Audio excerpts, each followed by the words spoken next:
अज्ञानतिमिरान्धस्य ज्ञानाञ्जनशलाकया चक्षुरुन्मीलितं येन तस्मै श्रीगुरवे नमामि श्रीबालकृष्णं यशोदोत्सङ्गलालितं पूतना सुपयपाणरक्षिता शेषवह्निः प्रभुर्नन्दकुमारो मे स्वामिने वृषभाञ्च कृतार्थोऽहं कृतार्थो न संशय। श्री हरिदास वर्य गिरिराज गोवर्धनाय नमः। श्री राधा कृष्णाभ्याम नमः। श्री यमुना कृष्णाभ्याम नमः। श्रीमदाचार्य चरण कमले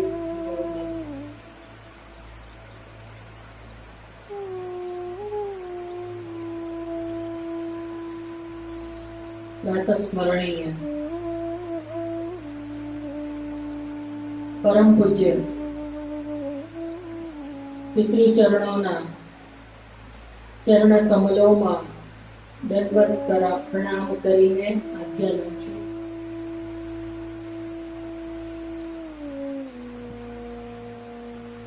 આજે શ્રી ગોકુલેશ પ્રભુચરણનો પ્રાદુર્ભાવ મહોત્સવ છે. તો જે જમ્યા હોય તે અને જે ન જમ્યા હોય તે આપણે દેહથી નથી બોલવાનું, પણ અંતઃકરણથી એમનો જય ઘોષ કરવાનો છે. બોલો ગોકુલનાથ કી જય, શ્રી ગોકુલનાથ કી જય, શ્રી ગોકુલનાથ કી જય. મને લાગ્યું કે અંદર ભાવ છે.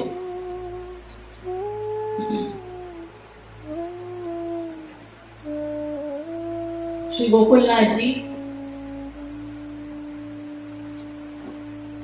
શ્રી ગોસાઈજીના ચતુર્થ લાલજી તરીકે સાતેવ એમ તો પ્રતાપી હતા,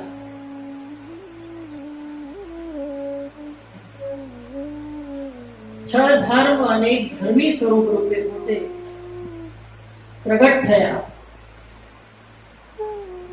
પણ આપણા સંપ્રદાયનું જે માલા અને તિલક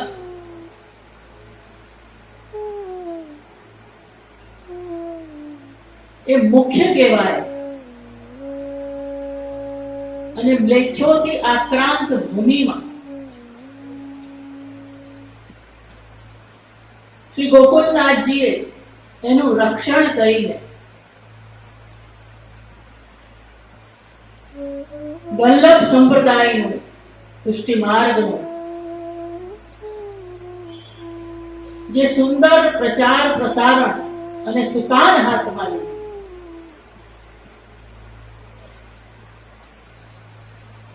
એ અવિસ્મરણીય છે. ને આજે પણ આપણે એમને માલા તિલક રક્ષણ હાર તરીકે આજે પણ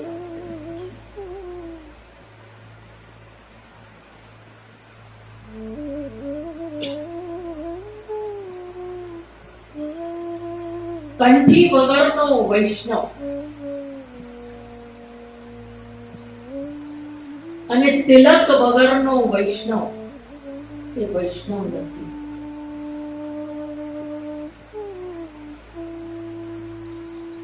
આ કેવળ સિમ્બોલ જ નથી. આ વસ્તુ આપણે આત્મામાં ધારણ કરીએ છીએ. આપણા આત્મન શ્રી ગોવર્ધન ધરણ અને જેને સેવા માટે, જેની તત્સુખ માટે જે શ્રી મહાપ્રભુજીએ સેવા રીત પ્રીત બ્રજ જન કી જનહિત જગ પ્રગટાઈ પ્રગટ વે માર્ગ રીત.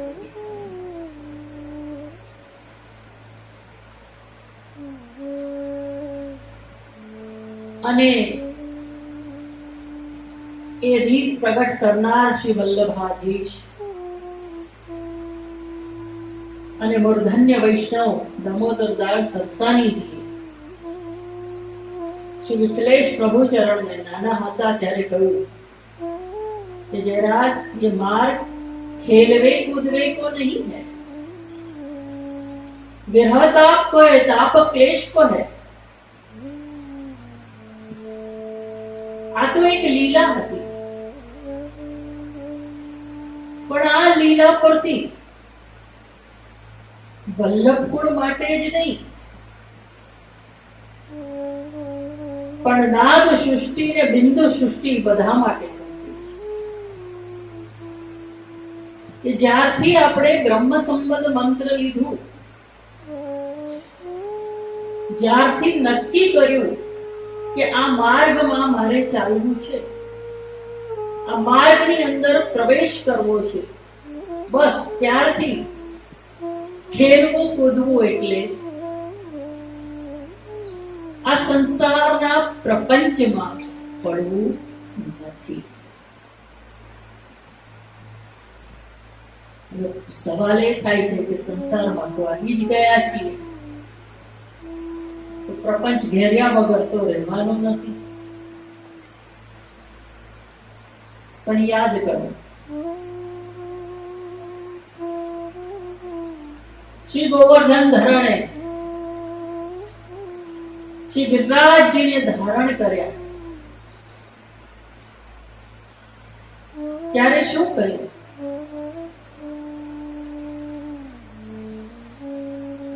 કે તમે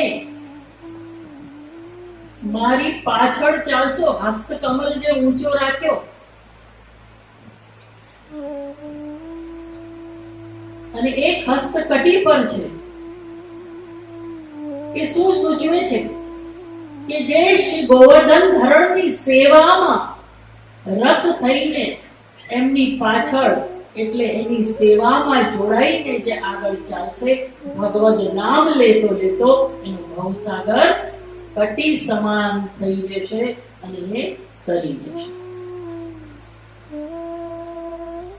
તો સંસારમાં આવ્યા એનું દુઃખ કે ચિંતા રાખવાની જરૂર નથી,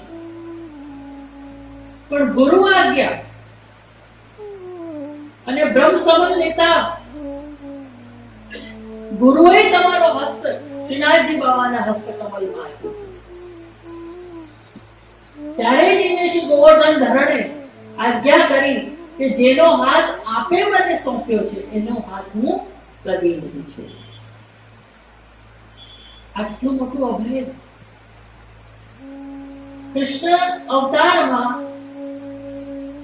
જે અભય બ્રજવાસીઓને ગોવર્ધન લીલામાં આપ્યું, મનનાથમ મદ ગોષ્ઠમ મદ પરિગ્રહમ કહીને કે હા હું તમારો નાથ છું, આ બ્રજ મારું ગોષ્ઠ છે. આ રીતના વચનો પ્રભુના મુખારવિંદથી નીકળ્યા એવા જ વચન બ્રહ્મ સંબંધ વખતે કે જેનો હાથ તમે મારા હાથમાં સોંપશો, ભગવદ વાક્ય છે. આનાથી મોટું કયું સૌભાગ્ય આપણું હોય છે. એટલે જ આપણે સૌભાગ્ય દિન તરીકે પવિત્ર એકાદશીને મનાવીએ છીએ. ભાગ્યથી તો પતિ ને જીવનના સાથીઓ કેટલાય મળે ને આવે ને જાય, સૌભાગ્ય તો એ છે કે આપણા આત્માનું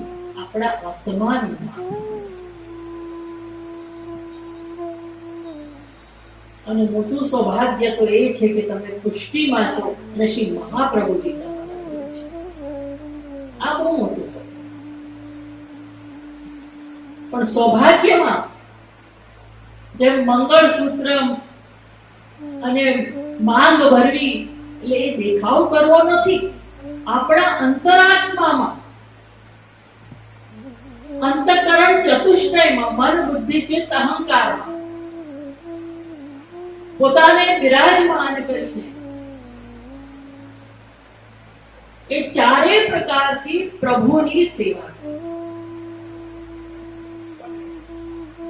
પ્રકારે શ્રી મહાપ્રભુજીએ સેવાની રીત પ્રીત ગોપીજનોની બતાવી, તો શ્રી ગોકુલનાથજીને પણ વલ્લભ જ કહેવામાં આવ્યું.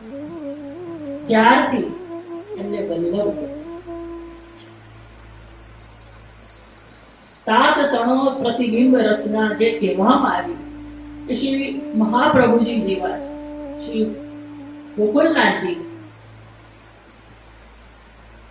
તેમના કેટલા બધા સુંદર પ્રસંગો છે, એમના હાસ્ય પ્રસંગો છે જે સમજવા જેવા છે. અને એમના 24 વચનામૃતો, એક તો હોય ગ્રંથો અને પોતાના નિજ વચનામૃત. વચનામૃત શું છે? વચન રૂપી અમૃત. નિજ જનો સાથે ગુરુ બિરાજમાન હોય અને ક્યારેક ક્વચિત પ્રશ્ન પૂછવામાં આવે અને ક્યારેક પોતાની સ્વ ઈચ્છાથી ગુરુ એ નિજ શિષ્યોને કૃપાનો દાન કરીને વચનામૃત કરે, એને જ્ઞાનોપદેશ આપે, એની જિજ્ઞાસા પૂર્ણ કરે અને એમાં મોટો પ્રકાશ નાખે, એને વચનામૃત કહેવાય.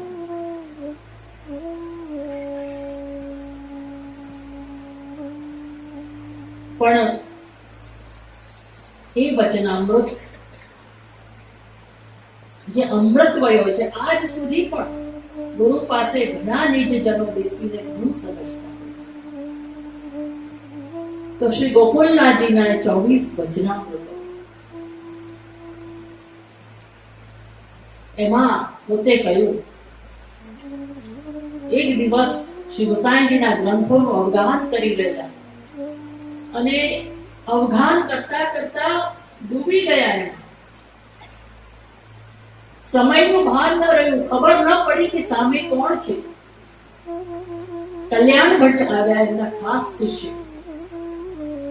કલ્યાણ ભટ્ટજી દંડવત કર્યા, પણ શ્રી ગોકુલનાથજી મુખારવિંદ ઊંચું કરીને નિહાળ્યું નહીં કે કોણ ઊભું છે.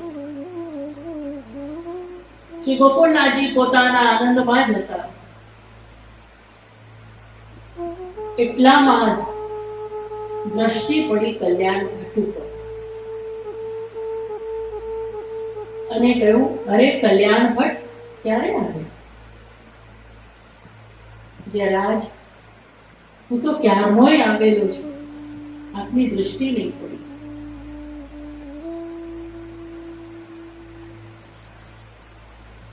ગુરુની દ્રષ્ટિ પડવી પણ બહુ મોટી વસ્તુ છે. જેમ પ્રભુની દૃષ્ટિમાં કોઈ આવતું નથી, વિરલા જ આવે છે, એમ ગુરુની દૃષ્ટિ પણ પડે તો જ વચન રૂપી અમૃત આવે ને જાય તો ઘણા છે, પણ દ્રષ્ટિપાત, દ્રષ્ટિમાં ઘણું કહી દેવું, ઘણો જ્ઞાનનો ઉપદેશ આપી દેવો અને શિષ્યની જિજ્ઞાસાને જાણી લઈ અને તેનો જવાબ આપી દેતા, એવા આ ગુરુદેવ. કલ્યાણ ભટ્ટજી કહે છે કે જયરાજ, આપ શેમાં આટલા ડૂબી ગયા છો કે આપને ખબર પણ ન પડી કે હું આવ્યો? ત્યારે ગોકુલનાથજીએ સ્મિત કર્યું અને કહ્યું, હે કલ્યાણ ભટ્ટ, તને શું કહું? શ્રી ગૃચ્છાઈજીના ગ્રંથો એટલા બધા સુંદર છે કે એમાં ડૂબી જ જવાય. પણ આ જે ગ્રંથો છે બધા, એમાં જે આજ્ઞાઓ કરેલી છે, એ આજ્ઞાઓ અમારા જેવા પણ અત્યારે કરી શકે. હવે આ વિચાર, શ્રી ગોકુલનાથજીના આ વચનામૃત છે. તે તો અંતર્યામી છે, પણ આ લીલા છે.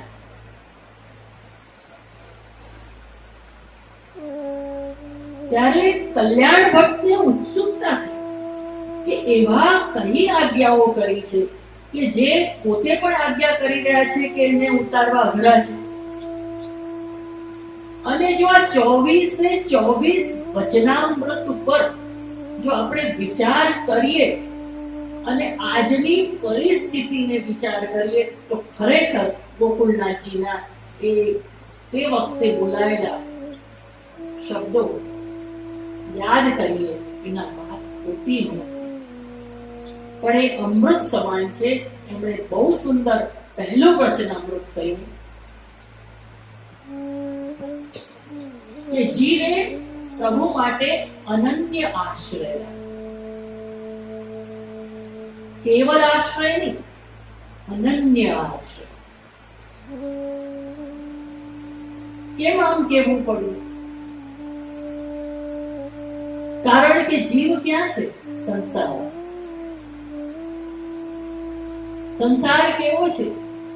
સુખ અને દુઃખથી ભરાયેલો. સુખ ને દુઃખના પૈયા ચાલી રહ્યા છે.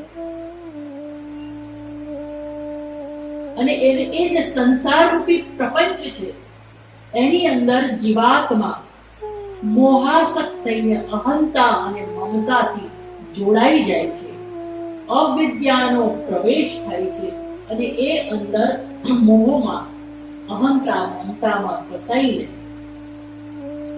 આશ્રય જે થવો જોઈએ એનો નષ્ટ. હવે અનન્ય આશ્રય મુખ્ય વસ્તુ શું છે? પુષ્ટિ માર્ગમાં અગર સમજવામાં આવે તો કયો આશ્રય છે? કૃષ્ણ એવ ગતિરૂપમ. બીજું શ્રી કૃષ્ણ શરણમ મમ. આ બે. આ આશ્રય જો આપણા જીવનમાં આવી જાય કે શ્રી કૃષ્ણ શરણમ મમ, અને જે કૃષ્ણ એવ ગતિર્મમ, આ બે વસ્તુનો આપણને બીજું કઈ ન આવડે, કઈ કરતા કઈ ન આવડે, પણ જો આટલું આવડી ગયું અને જીવનમાં ઉતરી ગયું કે જે થાય છે પ્રભુ કરે છે, જે કરે છે એ બધું પ્રભુ જ કરે છે, જે પણ કઈ છે એ પ્રભુના થકી જ છે, બીજો કોઈ સાધન જ નથી. સાધન પણ પ્રભુ છે, ફલ પણ પ્રભુ છે. જો એટલું કરતા આવડી ગયું, બીજું કાંઈ ન શીખો તોય વાંધો નથી, તમે લાયક પ્રવેશ મળી ગયો. પણ તમે ઘણું બધું શીખવું લીધું. માળા જેવું આવડી ગઈ, ખૂબ સામગ્રી બનાવતા આવડી ગઈ, શૃંગાર કરતા આવડી ગયા,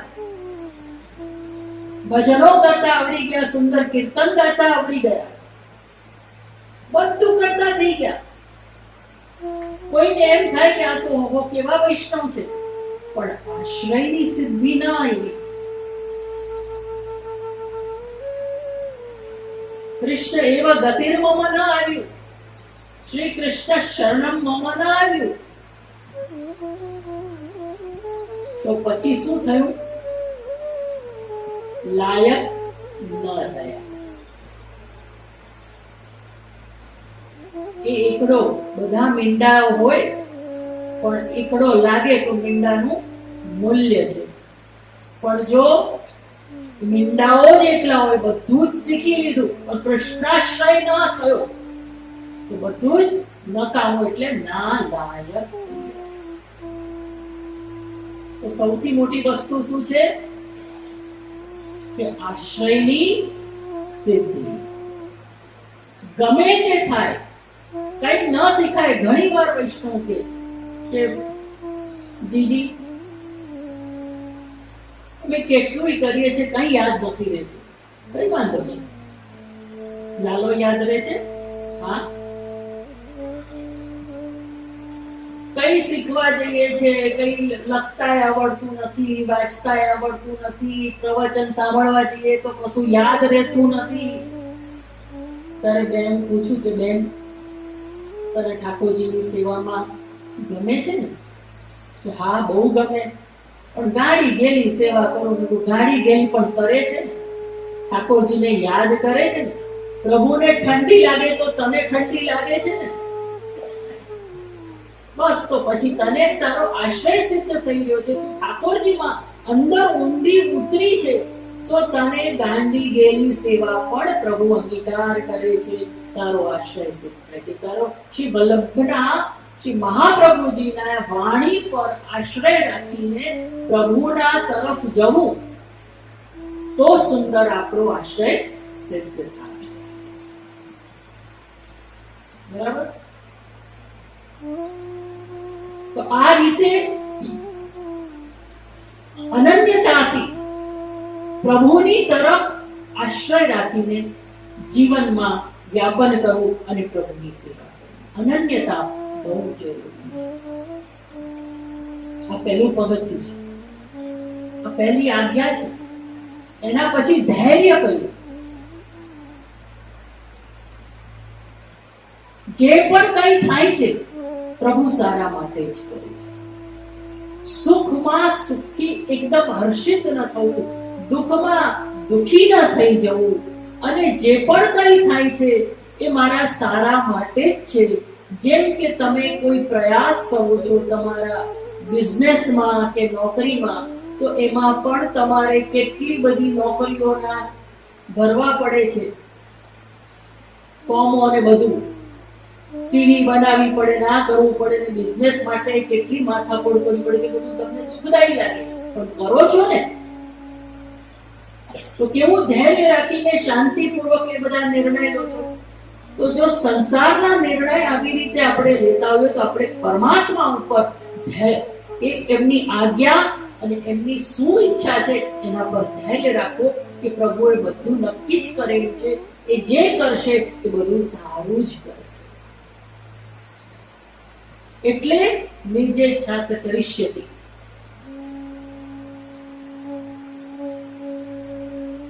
જે શ્રી મહાપ્રભુજીએ કહ્યું કે પ્રભુની ઈચ્છાથી જે થશે બધું સારું જ થશે, એ પ્રકારનો ધૈર્ય રાખો તો જીવન તમને સરળ બનશે. અને મગજમાં વારે ઘડીએ એક ભાર લાગ્યા કરે, આ તો બહુ દુખાડી ગયું, આ તો બહુ દુખાડી ગયું, એમ કરીને સાયકોલોજીકલ આપણે એવા ભારથી દબાઈ જઈએ કે પછી ઊંચા જ ના આવીએ. પછી બેન જ્યાં જાય ને ત્યાં, બહુ મારે તો ઘરમાં એટલું કામ, મારા પતિ આમ કરે તેમ કરે, એટલે એટલી બધી કંટાળાસ્પદ વાતો કરે કે એનો સાંભળીને આપણને કંટાળો આવી જાય. તો એવું જીવનનો ભાર શું કામ રાખવો કે જેથી આપણને પણ દુઃખી થઈએ ને બીજાને પણ દુઃખી કરીએ. તો વિચાર કરો, ઠાકોરજી તમારી સામે બેઠા બેઠા કેટલા દુઃખી થતા હશે. શું બિરાજે તમારી સન્મુખ? કે મહાપ્રભુજી શું શીખવાડે છે? દુઃખ સહનમ થાય. ત્રણેય પ્રકારના દુઃખ બધાને આવે છે, તો બધામાં ધૈર્ય રાખો. 24 વચનામૃતો એ તો બહુ જ ઘણા છે અને એક એક ઉપર બહુ સુંદર સમજવા જેવું છે. બધા તો કેવા એવા જ નથી. પૂજ્ય ચરણનું વચનામૃત પણ આપણને સાંભળવાનું છે.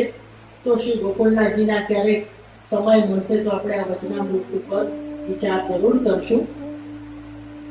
અત્યારે તો મેં આ 2 વચનામૃત ઉપર તમને થોડું પ્રકાશ નાખ્યો. શ્રી ગોકુળનાથજીનો ઉત્સવ, એમના આ 24 વચનામૃતોને જીવનમાં ઉતારીએ આપણે, એમાંનો એક પણ ઉતરી જશે ને, પહેલો છે અનન્યતા. તો આ બધું જ આગળ પાછળ બધું પૂરું થઈ જશે. આ પહેલું જ ઉતારવા જેવું છે. તો બોલો, આપણે જીવનમાં આજે જ નક્કી કરીએ કે હું ગમે તે થાય, હું ઠાકોરજી ઉપરનો આશ્રય છોડીશ નહીં. તો આ સાથે, આ ભાવના સાથે શ્રી ગોકુળનાથજીની જય જય ઘોષ કરીએ. બોલો શ્રી ગોકુળનાથ કી જય, શ્રી ગુસાઈજી પરમ દયાલ કી શ્રી વલ્લભાધીશ કી જય. શ્રી ગોવર્ધનનાથ. મારું અલ્પ વક્તવ્ય વિરાજેલા બધા જ ભગવત સ્વરૂપોના ચરણારવિંદમાં હું સમર્પિત કરું છું.